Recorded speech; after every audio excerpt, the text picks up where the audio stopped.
Good good morning, beautiful angels. How are we all today? It is freezing here in Ballarat, so I've got my snood on. My partner laughs at me because I wear what I call snoods, and these are like they're continuous scarves, and this is what I like to do. It might seem a little silly, but when it get really cold, you actually put it on your head. So, and he just laughs at me. He goes, "Have you got your snooty on?" And I'm like, "Yes, I do, because snoods are cool." Anyway, let's get on with today's video. So 44 ways to attract clients. We are up to video number 21 now, and you should be able to start to attract some clients by now by just putting some of these things in place. Now, this one I've been banging on for a little while, and it's all about doctors, because at the end of the day, when it comes to the doctors aren't the problem inside of this industry. It is unfortunately the clients, because a lot of people, they want help, but they don't want to pay for it, or they don't want to invest in it, or, maybe I should get it for free or something along those lines. It's their mental health, so they need to invest in that. But let's talk about some doctors now, because it can be scary. Like when I first started, I chickened out several times before I even went in there and started talking to doctors, because I was like, oh, they're actually just people, but sometimes they are the kind of people that, because they are, they're not rude, it's as simple as that, but because they are so time poor, they can come across as very rude, arrogant, or blunt, or anything like that. You have to understand that they are inside of an industry that is overwhelmed with people that, and they came into the industry for the same reason as us, okay, to help people. But it got overwhelmed, and then got, wrapped up in all this red tape stuff. And then all of these people that won't apply themselves to their health either. Like, there's some people out there where a simple change in their eating regime and just going for a walk once a week is going to improve their health 100-fold, yet they still won't do it, or they don't want to do it, or something, whatever. So doctors aren't rude, they're just frustrated, they're annoyed, and when they go from client to client, they're doing their best to help, they really are.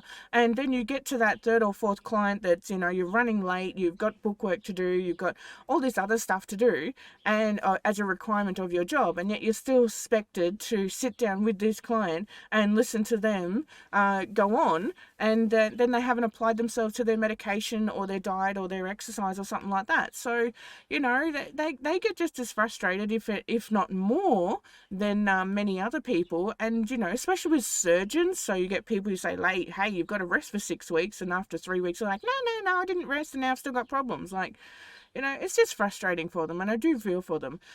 When you're going into the doctor, take in an information pack with statistics, and make sure you highlight 2 to 3 of the biggest stats out there. The doctor's not going to have time to read this, but it's going to show that you looked it up, and make sure you read those statistics. There's no point in having this whole article that you haven't actually read, because they're going to ask you, what is the synopsis of it? Can you glance over it for me? So know those statistics and be able to reel them off. Use their language when you go and talk to them, and if you don't know what their language is, just go into the chemist or go into the waiting room and read the posters. It's all written there on the walls. Understand, the hardest person to get through is not the doctor, it's actually the receptionist. The receptionist is the bulldog of the industry, because they get to see every single time that doctor misses out on seeing their family, when they're running late, when they're pushed to the limit, and when they're really, really stressed out. So they're getting the brunt of a lot of stuff. So when you go in and you have to see the receptionist, if you can't get past the receptionist, then pay for the bloody appointment. Don't be one of these people that's like, oh, I don't want to pay. You know what? This is advertising and networking. You also have to invest in yourself as well. And I've had to pay for 4 or 5 doctors to go and see them, just to talk to them, to network with them, okay? Some of these clinics actually have business management sessions, so you don't have to book in with the doctor, and you'll have to talk to the reception about that, how to get it on board, what you need to do. One thing that always brings doctors to the tables when you're doing this business management is making sure you cater with some food. So I have contacted Subway a couple of times and put on a whole spread of sandwiches and cookies and stuff like that. Invest in yourself. If you want these people on board, you're going to have to invest some money too. when I got some people on board, I took in some referral sheets. So all they've got to do is photocopy them and print them off. So all it says is the client's name, potential issue, are we allowed to communicate with each other, blah, blah, blah. And all they got to do is photocopy it and print that off. You will find that most clinics actually have their own referral system that they can just print off these days, but always take it in just in case, because like I said, it's most, not all. You only need one doctor on board and the information will filter through the other doctors. And that's how busy you can be. Just one doctor. That's all you need, and you can get this, keep on going, okay? So if you've got these doctors on board and you're not getting any referrals, go back and talk to them. So say to them, hey, you know, what's going on?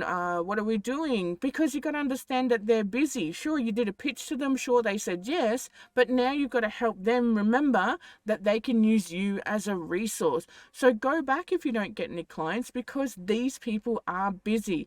Keep talking to them, keep networking with them, and make sure that they understand that they can trust you and that you are going to be one of those leaders that they are looking for, rather than just another flim-flammy offer. So please go out and get a doctor on board. It is one of those things that can save your practice, but it's going to take confidence and self-esteem. So just remember, when you go in, you're probably going to fuck up the first couple. It's completely okay, because you're learning how the system works, and that's how you evolve and become a professional. So otherwise, from that, lovelies, go and get some doctors on board. If you have any questions, place them in the comments. I'm more than willing to answer them, and I will catch you in the future. Bye-bye.